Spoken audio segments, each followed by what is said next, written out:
지난 시간까지는 우리가 구약 성경의 사사기 말씀을 통해서 은혜를 나누었고 도전을 받았습니다. 그래서 이번에는 신약으로 다시 돌아가서 신약 성경에 있는 에베소서의 말씀을 가지고 함께 은혜를 나누고자 합니다.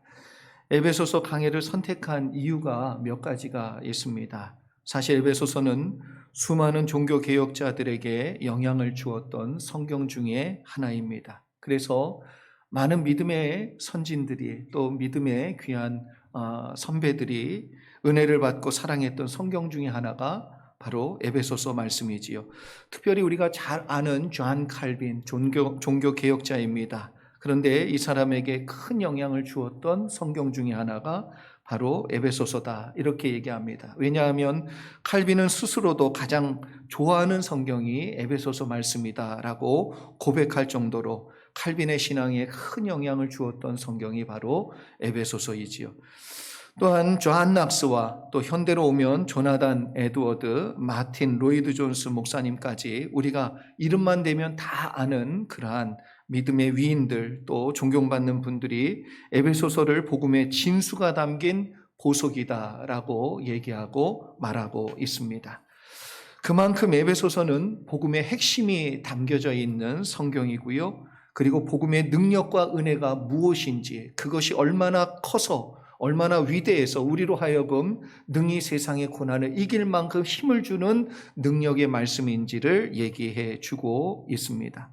그래서 많은 사람들에게 특별한 사랑을 받은 것이 과언이 아니고 부족함이 없는 내용이지요. 미국에 유학을 왔을 때 제가 THM 석사 과정을 마치고 50일 동안 차를 운전해서 미국 전체를 이렇게 좀 전체까지는 아니고 그 테두리를 좀 다녀봤지요. 그래서 서부를 일주했습니다. 그때 제 기억에 두 곳이 기억나요. 한 곳은 정말 아름다운 곳입니다. 몇 번 얘기했기도 했지만 여러분 타호 레이크는 꼭 가보세요. 너무 아름다워요. 정말 그 산과 더불어 어우러져 있는 그 바다와 같은 호수를 보면 너무 아름다워요. 그래서 여러분 타호 레이크는 돌아가시기 전에 꼭 한번 보실 수 있기를 바랍니다. 또 한 곳은 뭐냐면 요세미티. 가보신 분들도 있으실 거예요. 저도 그랜드 캐년도 가봤는데 그랜드 캐년은 노스 쪽에 보는 노스림이 있고 사우스 쪽에서 보는 사우스림이 있어요. 좀 달라요. 근데 웅장한 걸로 얘기하면 사우스림에서 보면 너무나도 멋집니다. 그래서 그랜드 캐년도 너무 좋았는데 저는 개인적으로 그 요세미티가 너무 아름다웠어요. 그 녹색의 푸른 그 숲과 더불어 그 산을 끼고 계곡을 보는 장소가 있는데 그 웅장함은요 이미 압도를 당합니다. 그 하나님이 만드신 그 창조의 세계 앞에 정말 내가 얼마나 작은지 그 웅장한 모습에 특별히 그 해프돔이라고요. 돌덩어리 하나가 그냥 산인데 어떻게 그렇게 반을 정확하게 쪼개놓은 듯이 그렇게 잘라놨는지 몰라요. 근데 그 앞에 딱 서면요. 그리고 사람들이 이렇게 올라가는 걸 보면 놀랍죠. 하나도 안 보여요. 이렇게 작은 개미가 가는 것처럼 보여요. 그리고 그 앞에 있는 그 모습이 얼마나 찬란한지 모릅니다. 에베소서는 요세미티의 웅장한 모습을 마주대하는 느낌과 같다. 이렇게 표현할 수 있습니다. 그렇기 때문에 솔직히 저는 겁이 좀 나요. 여러분을 잘 인도하고 구석구석 잘 보여드리고 그리고 그 하나님의 놀랍고 위대하심을 여러분에게 나타내 보여줘야 되는데 그리고 복음이 얼마나 귀한지 그 복음 가운데 담겨있는 구석구석 그 하나님의 사랑이 어떠한지를 여러분들에게 좀 느끼게 해주고 싶은 마음이 간절한데 제가 그걸 잘 할 수 있을지 좀 두렵기도 하고 염려가 되는 그러한 본문이기도 합니다. 특별히 에베소서를 선택한 이유는 사순절 기간을 우리가 보내고 있는데 여러분 코로나 사태로 인해서 더욱더 복음의 본질과 내용이 무엇인지를 우리가 붙들지 아니하면 안 되는 그러한 시기를 살고 있습니다. 여러분 하나님의 말씀만이 능력인데 우리가 좀 더 우리에게 정말 힘이 되고 능력이 되는 내용을 그래 복음의 본질을 좀 붙잡는 시간이 돼야 될 필요가 있겠다라는 생각이 들어서 에베소서의 말씀을 택하게 되었고, 또 지금까지는 제가 본문의 내용을 선택하고 강해를 할 때 본문을 해석하고 공부하는 것 중심이라기보다는 좀 적용 중심을 더 많이 두었어요. 왜냐하면 여러분들이 주일날 한 번 나오는데 말씀을 연구하는 것보다는 그 말씀을 제가 잘 연구해서 여러분에게 적용하고 붙들고 살아갈 수 있는 메시지를 주면 좋겠다, 그런 마음에서 그런 초점을 두었다면, 이제는 좀 더 하나님의 말씀을 공부하는 쪽으로, 하나님의 말씀을 좀 연구하는 쪽으로, 그래서 깊이 있게 좀 우리가 하나하나 차근차근 볼 수 있는 쪽으로 말씀을 전하고 싶습니다. 이렇게 하는 이유는 또 하나가 있는데, 그게 뭐냐 하면 코로나 사태로 인해 가지고 우리가요 다 스탑이 됐어요. 성경 공부도 스탑이 되고, 우리 다른 모든 40일 말씀과 성령 축제 이런 것도 다 못하고 있어요. 못하고 있어요. 그러면 뭐밖에 안 남냐면 예배밖에 없어요. 예배밖에. 여러분들이 정말 예배를 사모하는 마음으로 정말 예배를 붙들려고 하는 마음을 갖지 아니하면 믿음을 세워갈 기회를 놓치는 거예요. 그래서 예배에 한 번 빠지고 두 번 빠지고, 그리고 예배를 가볍게 여기게 되면 여러분이 은혜를 공급받을 수 있는 내용은 점점점 더 어려워지고 힘들어지고 있는 상황입니다. 그래서 가급적이면 이 시간에 여러분에게 다시 한번 하나님의 말씀을 붙들 수 있는 그러한 나눔으로, 그래서 하나님의 말씀을 공부하는 마음으로 우리가 함께 설교를 나누기를 원합니다. 본문으로 돌아가면 먼저 에베소서의 개괄적인 설명을 좀 드리고자 합니다. 에베소서는 바울이 아시아의 중심 도시인 에베소에 있는 성도들에게 보낸 편지이지요. 에베소라는 이 장소가 아시아의 선교의 전초기지, 터키에 있습니다. 그래서 여러분들이 터키를 가보면 아시아와 유럽을 잇는 그 땅이 있고 그 바다가 있는데, 그래서 아시아 쪽에 항구와 붙어 있는 도시, 그래서 이 에베소는 또 중요한 게 뭐냐면 항구에서 들어온 물자가 아시아 내륙 전역에 퍼져나갈 때 가장 중심이 됐던 도시가 바로 에베소입니다. 그래서 선교의 요충지인 이 에베소에 사도 바울이 복음을 전한 이유는 선교 정책이 늘 그랬어요. 사도 바울은 중심이 되는 도시를 먼저 복음화시키고 사람들이 곳곳에서 찾아올 때에 그 곳곳에서 찾아온 사람들이 복음을 듣고 다시 자기의 지역으로 가서 복음을 전하는 자들로 세워가기 위해서. 사도 바울이 시골까지 다녀봐요. 복음 못 전해요. 그런데 가장 효과적인 방법은 사람들이 도시로 왔을 때 복음을 듣게 하고 예수 믿게 해서 자기의 지역으로 가서 예수를 전하게 만드는 이런 선교 정책 때문에 그랬고, 또 하나 다른 것은 뭐냐면 에베소서가 고린도를 거쳐서 로마로 가는 중심지였기 때문에 그래요. 사도 바울의 선교 여행이나 정책을 보면 항상 베이스 캠프가 있었습니다. 중심지가 있었어요. 그래서 아시아에는 에베소, 그리고 유럽으로 넘어갔을 땐 고린도입니다. 항구 도시로 가장 큰 도시 중에 하나가 고린도였는데, 그 고린도에 교회를 세우고 그 고린도 교회를 중심으로 선교했고요. 그리고 그것이 이제 세계 선교로 연결되기 위해서 지점을 택한 것이 어디냐? 로마예요, 로마. 그래서 모든 곳은 다 로마로 통한다. 그렇게 얘기할 정도로 그 당시 로마를 복음화한다는 것은 세계 선교의 전초기지를 만드는 것이고 완성을 이루는 길이었기 때문에 그런 선택을 한 것이지요. 에베소서는 바울이 보낸 편지인데 그 속에 담긴 내용을 중심으로 보면 크게 두 부분으로 나누어집니다. 에베소서가 6장까지 있는데 1장부터 3장까지 전반부지요. 그리고 4장부터 6장까지는 후반부인데 참 재밌게도 3장 마지막에 뭐로 나오냐면 아멘 하고 끝나요. 아멘. 그리고 특징이 뭐가 있냐면 전반부는 신학적인 내용, 그리고 성경의 이론적인 내용을 설명해 주고 말씀해 줍니다. 그리고 후반부는 우리가 어떻게 그러면 실천하며 살아가야 되느냐 하는 윤리적인 측면, 그리고 실천의 내용을 담고 있습니다.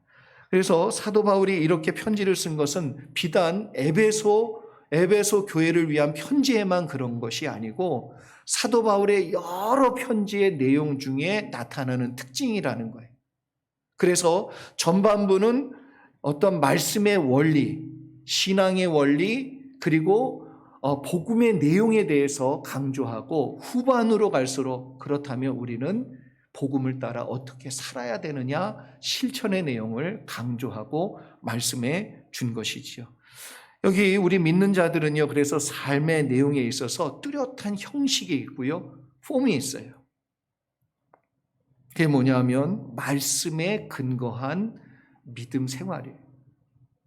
다시 얘기하면 우리는 그냥 우리의 감정, 느낌, 생각으로 사는 존재가 아니고 하나님의 말씀에 근거하여서 생각하고 하나님의 말씀에 의해서 감정을 컨트롤하고 하나님의 말씀에 의해서 우리의 선택이 이루어져야만 하나님의 뜻을 이루는 역사들이 나타나는 것입니다.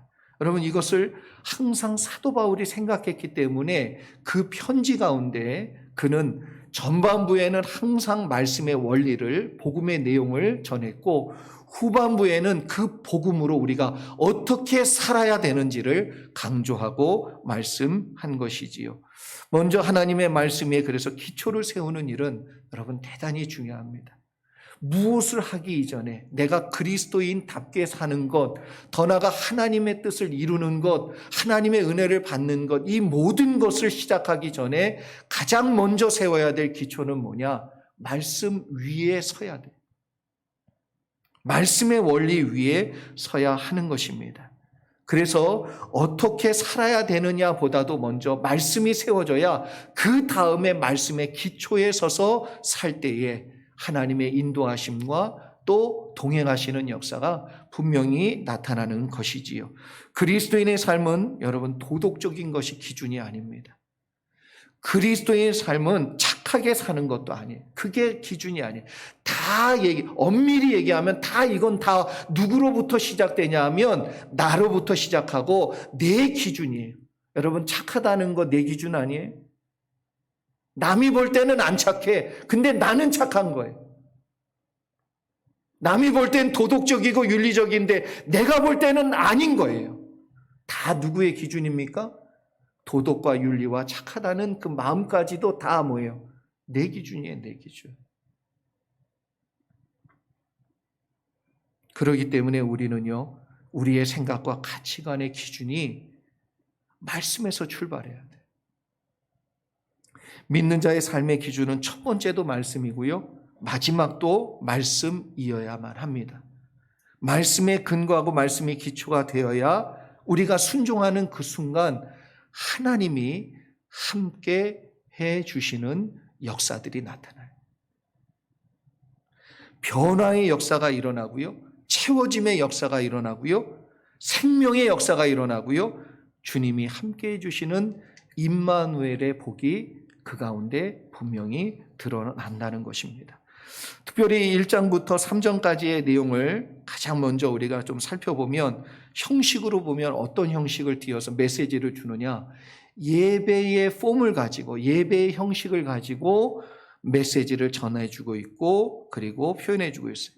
그런데 감사의 마음을 중심에 두고 있다는 게 중요합니다. 여러분, 예배를 드릴 때 우리 마음 가운데 가장 중심이 돼야 될 마음이 뭐냐? 감사예요. 여러분, 예배 드리러 올 때 감사하셨습니까? 여러분의 마음속에 이 예배에 감사의 마음이 있으십니까? 감사의 마음이 있다는 것은 적어도 그 한 주간 하나님이 나에게 주신 은혜가 있고 기쁨이 있고 응답이 있고 역사함이 있고 함께해 주신 사건이 있다는 증거예요. 근데 내 마음속에 아무것도 없다. 그것은 하나님과 전혀 상관없이 한 주를 보낸 거예요. 감사의 마음이 내 마음속에 있을 때 우리는 그 예배의 가운데 여러분 기도도 하게 되어 있고 찬양도 하게 되어 있고 말씀을 붙드는 또한 은혜도 있다는 것이지요. 그래서 이게 세 가지가 마치 삼위일체가 되듯이 융합이 되고 함께 어우러져 우리 가운데 역사되어질 때 예배는 은혜로운 예배가 되는 것입니다.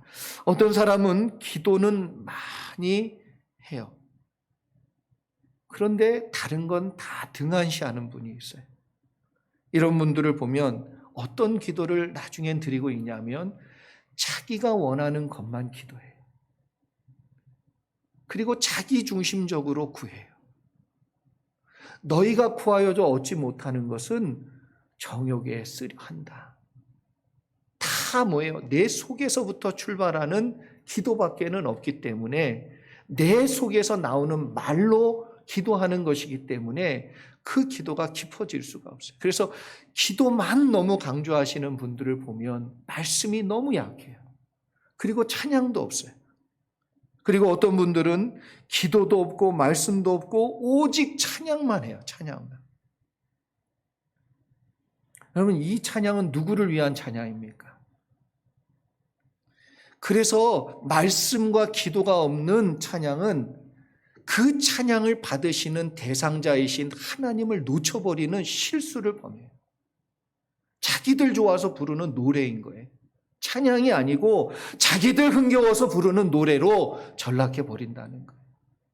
말씀이 중심이 아니고 기도가 없기 때문에, 성령의 역사가 없기 때문에 자기 좋아서 하는 노래인 거예요. 또 어떤 사람은 말씀만 강조합니다.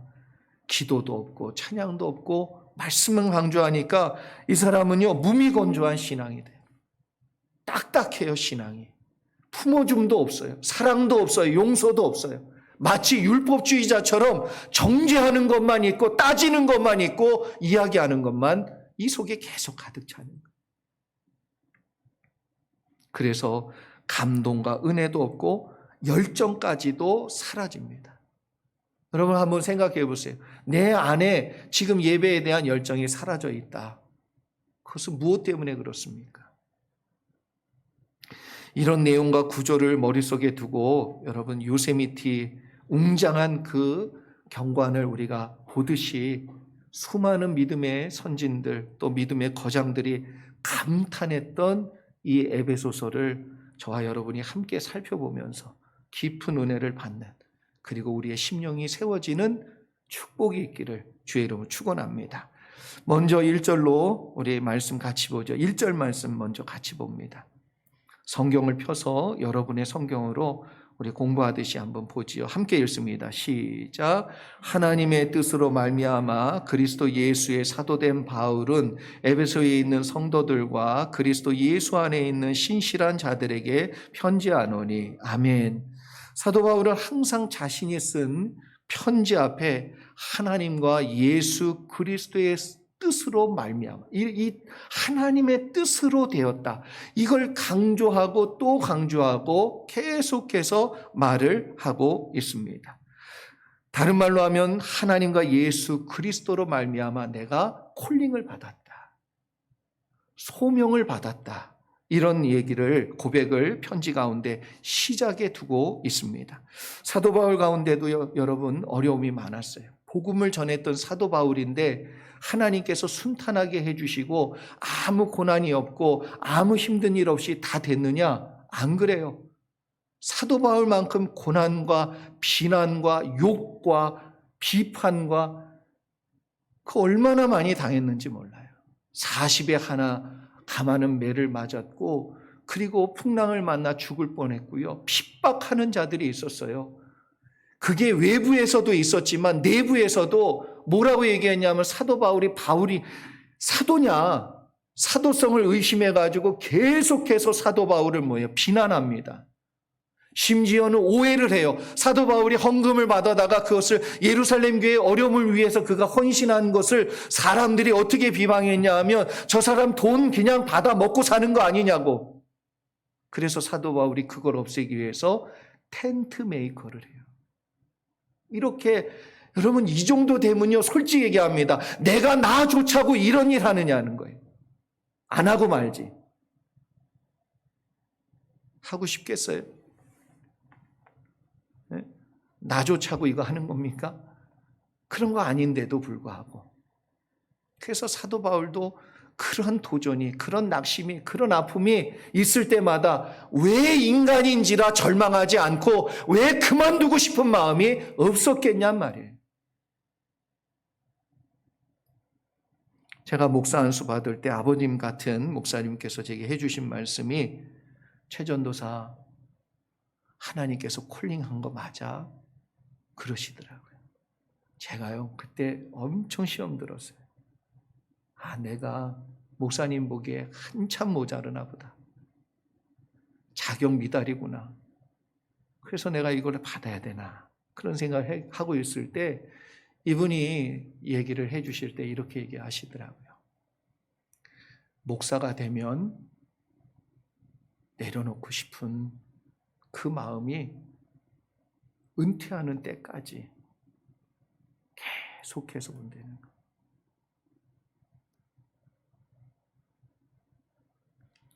얼마나 많은 사람들이 얘기하고 얼마나 많은 도전이 있고 얼마나 많이 외로운지 모른다고.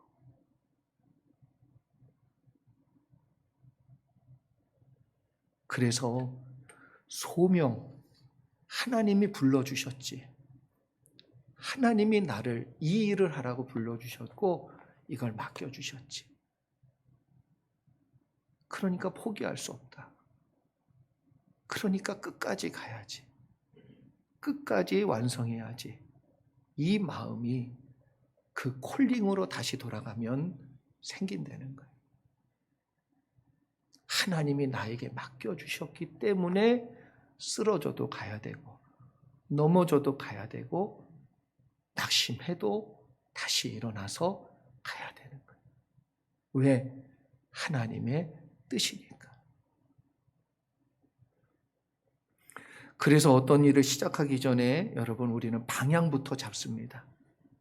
어디로 가기 전에 목적지를 정합니다. 그런 것과 동일하게 우리는 무슨 일을 하기 전에 믿는 우리들은 먼저 반드시 체크해야 될 게 뭐냐 하면 이것이 하나님의 뜻이 맞습니까? 새로운 분들이 오시면 말씀드리지요. 하나님께서 분명히 뜻하신 게 맞으시면. 그래서 5주 동안 등록하라고 말하지 않고 이야기를 합니다. 기도해 보시라고. 기도해 보시고 하나님의 뜻이면 여러분이 남으시고 하나님의 뜻이 아니면 다른 곳을 방문하셔도 좋습니다. 그렇게 말씀드리지요. 저는요 또한 직분을 받은 분들한테도 그래요. 새 가족한테도 그렇게 얘기하는 이유는 여러분 어떤 분은 그러더라고요. 목사님 그러면 새로운 사람들이 오지 않지요? 아니요. 오는 게 중요한 게 아니라 그 사람과 우리 교회가 만나는 것이 하나님의 뜻이어야 복이 있어요. 사람들 많이 온다고 복이 아니고 하나님의 뜻 가운데 세워진 만남이고 교회여야 복이 있는 교회란 말이에요. 그래서 제일 중요한 게 뭐냐면 하나님의 뜻이냐예요. 뜻. 제가 우리 중직자들의 직분 맡겨드리고 그럴 때 우리 당회를 통해서 기준이 있지요. 무엇을 해야 되고 어떻게 해야 되고 이런 기준에 맞는 분이 이번에는 권사가 되시고 또 안수집사가 되시고 장로님이 되시고 그러지요. 그런데 그게 교회의 선택이 아니고 교회는 최소한 그런 조건을 맞춘 분들에게 뭐예요? 기도해 보시라고 말해요. 선택은 누가 했느냐?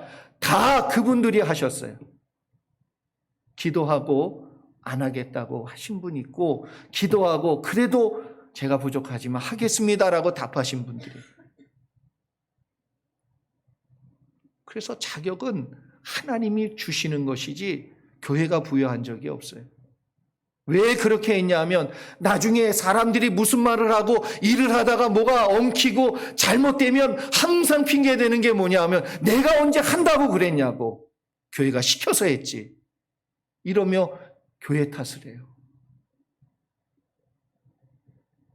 그래서 교회는 그런 적이 없어요. 여러분들 기도하시고 결정하라고 했지. 심지어 우리는요, 교회 건축에 대한 내용도 어떤 분은 그래요. 왜 그렇게 회의가 많냐고. 근데 회의가 많은 게 아니고 하나님의 뜻이 분명해질 때까지 기도하기 위해서 그랬어요. 그리고 제가 여러분에게 또 강조하고 또 강조한 건 딱 하나예요. 하나님의 뜻이면 합시다. 근데 아니면 하지 맙시다. 왜 그랬을까요? 우리 장로님하고 이번 주에 제가 다른 교회를 방문하고 왔어요. 그러면서 들은 이야기도 그렇고, 그리고 지금 시작하려고 하니까 어려운 게 한두 가지가 아니에요. 이제 보니까 산이야. 그냥 산이 이렇게 많은 줄 몰랐어. 그 목사님 표현이 맞아요. 모르니까 했지 다시 하라면 안 한대.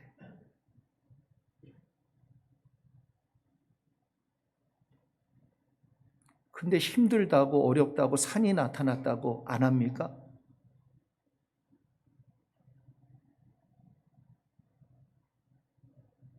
그래서 하나님의 뜻이 분명하지 않으면 가다가 접는 거예요.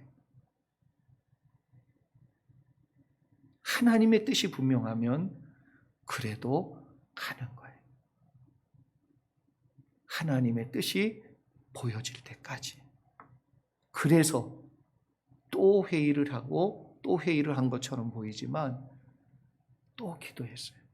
하나님 일이 아니면 안 되게 해주시고 하나님의 일이면 되게 해달라.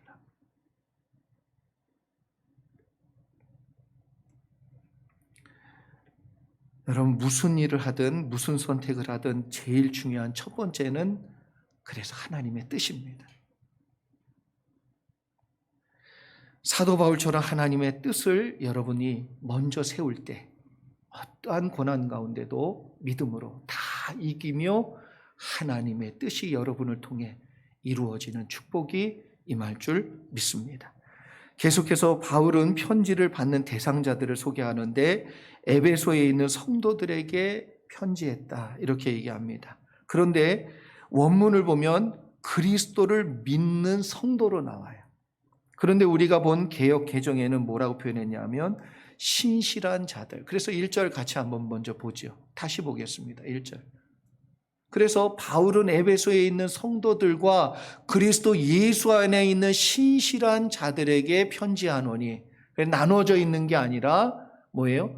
믿음이 있는 성도들에게 편지했다 이런 뜻이지요.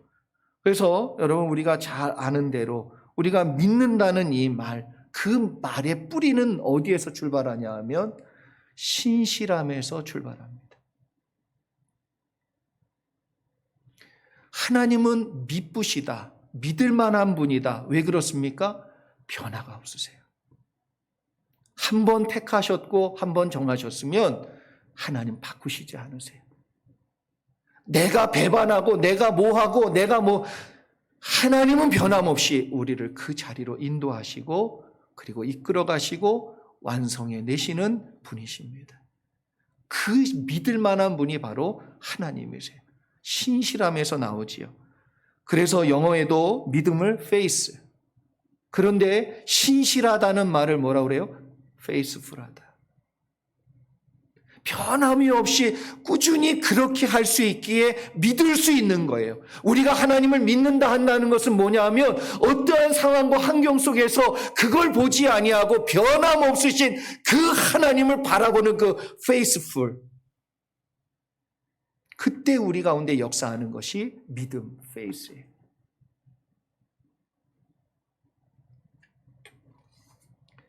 믿음이 좋다는 것은 그래서 꾸준히 변함없이 신실하게 하나님을 붙들고 산다는 것.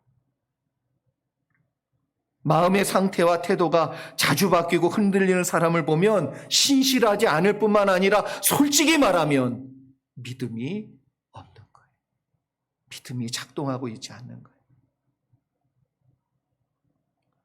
사람이 신실할 때 우리는 믿을 만하다 이렇게 얘기합니다. 그리고 무엇도 다 맡깁니다. 어떠한 상황에서도 그가 보여준 모습이 흔들림 없기 때문에. 사도 바울이 신실할 수 있었던 것은 사도 바울의 신앙과 출발과 그 기초가 무엇에 있냐 하면 하나님의 뜻, 하나님의 말씀 위에 서 있었기 때문에 그래요. 2절 말씀 계속해서 보지요. 여러분 성경으로 꼭 보시기 바랍니다. 2절 같이 읽습니다. 시작. 하나님 우리 아버지와 주 예수 그리스도로부터 은혜와 평강이 너에게 있을지어다. 아멘. 본문에 나오는 은혜와 평강을 어떤 학자는 히브리적인 인사인 샬롬을 헬라어적인 헬라식 표현으로 인사한 내용이다. 이렇게 소개하고 있습니다. 그래서 바울의 특징이다라고도 말합니다. 여러분 우리는 샬롬, 히브리 사람은 그러는데 헬라 사람들은 그것을 은혜와 평강이 있기를 원하노라 있을지어다 이렇게 말한다는 거지요. 그렇다면 하나님께서 주시는 가장 큰 복은 뭐냐? 그리고 복음의 핵심은 뭐냐? 그것은 은혜와 평강이에요. 이 두 개가 가장 중요하다 말할 수 있습니다. 그래서 하나님이 주시는 복이 표출되어지고 드러날 때 우리 가운데 나타나는 현상도 뭐냐? 은혜가 있고 평강이 있습니다. 세상이 줄 수 없고 세상에서 찾을 수 없고 세상이 우리에게 주지 못하기 때문에 우리가 만질 수 없는, 얻을 수 없는 은혜와 평강을 받는 길은 뭐냐? 그것은 본문에서도 얘기했죠. 2절 말씀 잠깐 보세요. 예수 그리스도로부터. 예수 그리스도로부터 와야만 우리가 참 은혜와 참 평강을 누리게 된다라는 것을 말씀하고 있습니다. 그렇기 때문에 사도 바울은 세상이 줄 수 없는 샬롬, 은혜와 평강의 출발과 그 출처를 어디에서 찾고 있냐 하면 예수 그리스도로부터. 그래서 여러분 보면요, 복음으로 말미암아 충만한 사람들 보면요, 은혜가 있어요. 평강이 있습니다. 두려워하지 않아요. 담대합니다. 그 마음에 평온이 있기 때문에 그래요. 그리고 성령이 충만한 사람을 보시면 그 사람의 모습 가운데 은혜가 넘치지요, 평안이 넘쳐요. 말 속에 불안함도 없고 말 속에 다툼도 만들지 않아요. 말 속에 평화가 있기 때문에 그래요. 그렇기 때문에 여러분 하나님과 예수 그리스도로부터 나오는 이 평강과 은혜를 저와 여러분이 사모할 수 있기를 소망합니다. 여기서 말하는 부터라는 이 단어가 헬라어 아포라는 전치사예요. 아포. 그런데 어떤 뜻을 담고 있냐면 소속을 담고 있어요. 소속이다. 어디 소속된. 그러니까 은혜와 평강은 예수 그리스도 안에 소속이 되어 있어요. 거기에서부터 그래서 나오는 거예요. 출처. 여러분 오직 예수 그리스도만이 우리에게 은혜를 주고 평강을 주시는 분이십니다. 사도 바울은 은혜가 무엇인지를 분명히 알고 있는 분이었어요. 그래서 뭐라고도 고백하냐면 나의 나됨은 하나님의 은혜다. 내가 지금 이렇게 되기까지 사도 바울이요 구원받을 만한 조건이 하나 없는, 그는 예수 믿는 사람을 핍박하고 죽였던 사람이에요. 하나님을 대적했던, 예수님을 대적했던 사람, 그걸 알아요. 그래서 나는 괴수다라고 얘기합니다. 그런데 구원해 주셨어요. 그런데 사도로 써주셨어요. 그렇기 때문에 사도 바울은 자기 자신이 지금 은혜로 시작했고 은혜로 살고 있고 은혜로 마칠 거라는 걸 분명히 알았기 때문에 사도 바울의 그 고백과 말씀 속에 은혜가 빠진 적이 없어요. 그래서 사도 바울을 뭐라고 표현했냐면 은혜의 사도다 이렇게 얘기했어요.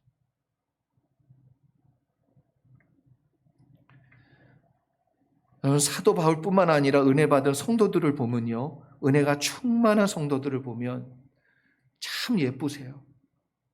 죄송해요. 제가 우리 권사님들 참 예쁘셔. 왜 남들은 싫어해요? 권사님들 얼마나 예쁘신데 지금 이렇게 곱게 늙어가시는 것도 예쁘지만 제가 참 신앙생활 하시는 모습들을 보면서 참 너무 감사하고, 그게 외모로 나타나는 게 아니잖아요. 외모로 예쁜 거, 예쁜데 너무 성격도 아니고 막 그런 여자 봐봐요. 예뻐?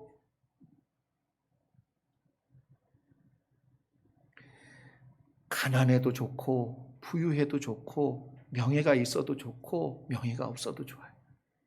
예수로만 충만하면 좋겠어요. 예수로 은혜 받고 사는 사람이 교회 안에 많다? 그 교회는 참 아름다운 교회예요. 아름다운 교회. 그래서 여러분, 은혜라는 단어가 뭐냐면 카리스예요. 카리스. 여기서 카리스마가 나왔어요. 그런데 이 카리스라는 단어가 뜻이 뭐냐면 아름답다, 또 미덕, 또 호의, 감사, 즐거움, 기쁨, 이런 내용을 다 포함하고 있는 것이지요. 그래서 은혜가 넘치면 이런 것들이 나타나요. 아름다워요. 감사가 넘치고 기쁨이 있고 즐거움이 있단 말이에요. 그런데 이 말에서 또 비슷한 단어가 나왔는데 그게 뭐냐면 칼로스라는 단어가 나왔어요. 이 칼로스라는 이 단어는 외적인 아름다움이 아니고 참 좋다, 이런 뜻이에요. 그래서 너무 좋다, 이런 뜻을 담고 있는데, 이 말이 우리 한국어 표현에는 참 아름답다, 좋다, 이걸 어떻게 표현했냐면 매력적이다, 이렇게 얘기해요. 여러분, 매력적인 사람 보면 뭔가 거기에 아우라가 있단 말이에요. 거기에 느껴지는 내용이 있어요. 그 사람이 많이 배웠던, 적게 배웠던, 뭘 가지고 있던 안 가지고 있던 상관없어요. 뭘 타고 다니느냐도 상관없어요. 보면은 정말 은혜가 있는 사람 보면요, 매력이 넘쳐요. 그럼 매력적인 교회는 어디에서 시작됩니까? 매력이 있는 성도들이 그 교회 가운데 많아야 돼요. 숫자가 아닙니다. 얼마나 많이 왔느냐가 아니에요. 얼마나 많이 모이느냐가 아니고 얼마나 은혜가 충만하여 매력적인 사람이 많이 있느냐가 그 교회의 매력을 좌우하는 거예요. 나는 정말 은혜로운 사람인가요? 나는 정말 은혜를 경험하고 있고 누리고 있고 그 은혜로 인하여서 내 안에서 매력이 나오고 있냐는, 예수 그리스도의 매력이. 또한 평강은 헬라어로 에이레네입니다. 그런데 이 말은 기본적으로요, 그 개념이 평화의 때와 상태를 의미하는 말이에요. 그래서 그 화평의 상태를 추구하고 누리려고 하는 사람이죠. 예수님이 이걸 어떻게 표현했냐면 팔복에서 이렇게 말했습니다. 화평케 하는 자는 복이 있나니 저희가 하나님의 자녀의 아들이라 일컬음을 받을 것이며. 화평을 추구하는 사람에게 반드시 복이 있어요. 믿으십니까? 화평한 상태가 되기 위해서 그 방향으로 행동하고 추구하고 만들어내는 사람은 반드시 복을 받을 줄 믿습니다. 어떤 복이냐 하면 하나님 자녀가 받아야 되는 복을 받게 되는 거예요. 참 신기하게도 죄송합니다. 기도 열심히 하고 말씀 열심히 읽어요. 믿음도 좋은 것 같아요. 예배 빠지지 않고 나와요. 그런데 이상하게 인생이 자꾸 엉켜요. 안 풀려요. 힘들어요. 왜 그럴까요? 화평케 하는 자가 아니어서 그래요. 그래서 하나님으로부터 받아야 될 복이 여러분 안 온단 말이에요. 주님은 분명히 이렇게 얘기하십니다. 땅에서 매면 하늘에서도 매일 것이요. 정말 기도하고 예배드리고 믿음을 세우고 말씀을 알고 다 중요해요.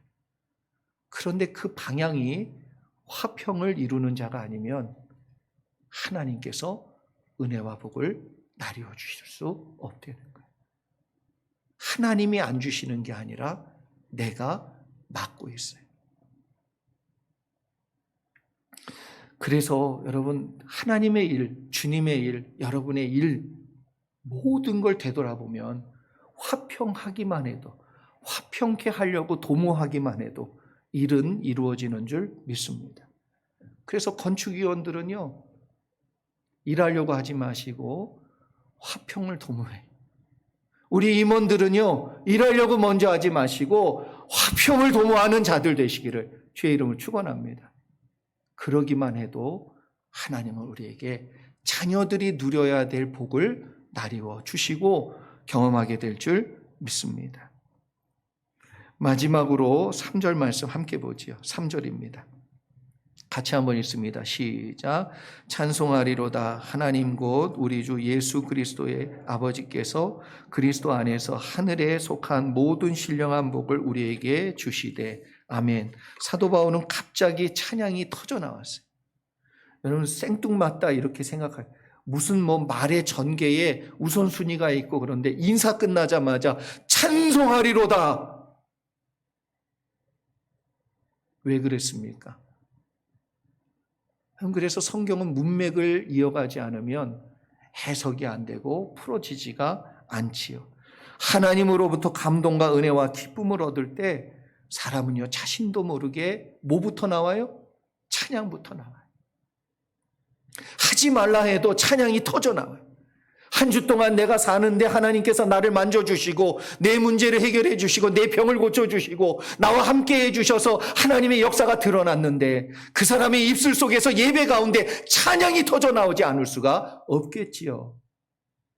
그래서 하나님의 은혜와 평강이 사도 바울 가운데 있고 그리고 에베소 성도들에게 그 하나님의 은혜와 평강이 임할 것을 생각한 사도 바울의 마음속에 제일 먼저 튀어나온 것이 뭐냐 하면 너무나도 자연스럽게 본능적으로 튀어나온 게 찬양이에요.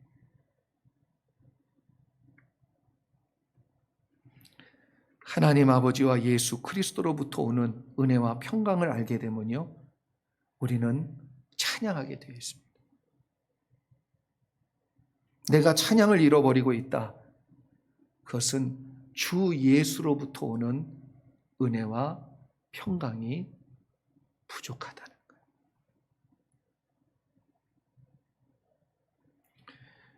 여러분 찬양의 시작은 하나님께서 나에게 또한 우리에게 주신 역사하신 그 일이 있으셔야 돼요. 그래서 우리 일주일의 삶 속에 주님의 은혜와 평강이 여러분 가운데 임하기를 축원합니다. 특별히 우리가 좋아하는 시편 23편 다윗이 지었지요. 여러분 시편이 150편까지 있는데 그 중에 절반 이상을 누가 지었냐 하면 다윗이 지었어요. 다윗은 인생에 고난이 많았습니다. 죽을 고비도 많이 넘겼어요. 그런데 그 인생의 모든 과정 중에 다윗은 찬양하고 노래했어요. 왜 그렇습니까? 하나님이 기막힌 수렁에서 건져주셨어요. 낙심 가운데 있을 때 피할 바위가 되어주셨어요. 산성이 되어주셨어요. 요새가 되신 그 하나님을 만났어요. 그랬기 때문에 다윗은 자기의 인생 전체의 노래가 이 하나님을 향한 노래와 찬양이 끊어지지 아니하고 나타나는 거예요. 특별히 23편은 노년에 인생의 마무리를 할 때에 이 다윗이 하나님 앞에 올려드리는 찬양입니다. 세번역 성경으로 제가 읽어드리지요. 주님은 나의 목자시니 내게 부족함 없어라. 나를 푸른 풀밭에 누이시며 쉴 만한 물가로 인도하신다. 나에게 다시 새 힘을 주시고 당신의 이름을 위하여 바른 길로 나를 인도하신다. 내가 비록 죽음의 그늘 골짜기로 다닐지라도 주께서 나와 함께 계시고 주님의 막대기와 지팡이로 나를 보살펴 주시니 내게는 두려움이 없습니다.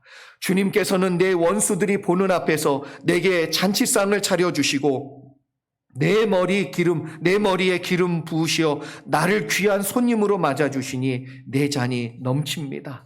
진실로 주님의 선하심과 인자하심이 내가 사는 날 동안 나를 따르리니 나는 주님의 집으로 들어가 영원히 그곳에서 살겠습니다. 사랑하는 성도 여러분, 예수 그리스도께서 은혜와 평강이 여러분 가운데 임하는 예수 그리스도로부터 오는 이 평강과 은혜가 있기를 주의 이름으로 축원합니다.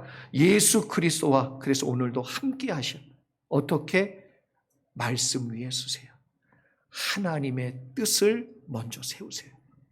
그럴 때 예수 그리스도로부터 은혜와 평강은 임하는 줄 믿습니다.